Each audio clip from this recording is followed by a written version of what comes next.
ரசூலுல்லாஹி ஸல்லல்லாஹு அலைஹி வஸல்லம் புகாரி முஸ்லிம் ரஹிமஹுமுல்லாஹ் பதிவு செய்கிறார்கள்.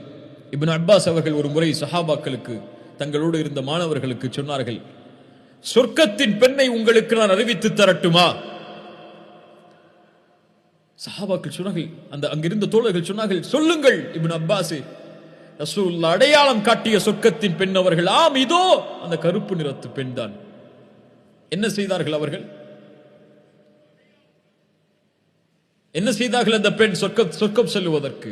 ஒரு முறை அல்லாஹ்வுடைய தூதருக்கு முன்னால் வந்து சொன்னார்கள், யா ரசூலல்லாஹ், எனக்கு வலிப்பு நோய் இருக்கிறது, அதை குணப்படுத்த அல்லாஹ்விடத்திலே துஆ செய்யுங்கள். அந்த நோய் வந்தால் என் ஆடைகள் விலகிக் கொள்கிறது அல்லாஹ்வுடைய தூதரே. நான் அணிந்திருக்கக்கூடிய ஹிஜாப் விலகி என்னை அலங்கரித்திருக்கக்கூடிய அந்த ஆடைகள் எல்லாம் தெரிய ஆரம்பிக்கிறது. ரசூலுல்லாஹி ஸல்லல்லாஹு அலைஹி வஸல்லம் அந்த பெண்ணுக்கு 2 வாய்ப்பை கொடுத்தார்கள். அந்த வாய்ப்பை எமக்கு கொடுத்தால் நாம் எதை தேர்ந்தெடுப்போம் என்று உள்ளத்தில் கை வைத்து யோசித்து பாருங்கள். பெண்ணே, நீ பொறுமையாக இருந்தால் உனக்கு அல்லாஹ் சொர்க்கம் தருவான். இந்த நோயை பொறுத்துக் கொண்டால் அல்லாஹ் உனக்கு சொர்க்கம் தருவான். நான் குணப்படுத்த வேண்டும் என்று அல்லாஹ்விடத்திலே கேட்க வேண்டும் என்றால் நான் கேட்கிறேன், அல்லாஹ் குணப்படுத்துவான்.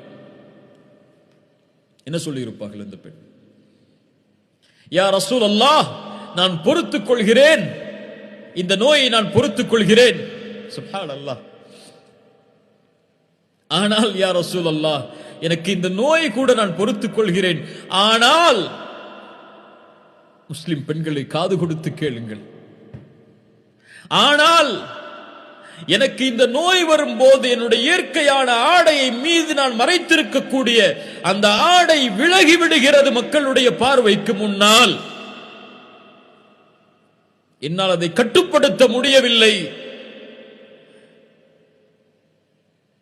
அதனால் அதிலிருந்து மட்டும் அல்லாஹ்விடத்திலே துஆ செய்யுங்கள். அல்லாஹ்வுடைய தூதரே, அல்லாஹ்வுடைய தூதர் துஆ செய்தார்கள். இந்த பெண் கூறியது எதை? இன்றைய நம்முடைய முஸ்லிம் பெண்கள் எதை வெளிப்படுத்துகிறார்களோ, ஹிஜாப் என்று, ஆடை என்று, நானும் மறைத்திருக்கிறேன் என்று, அதை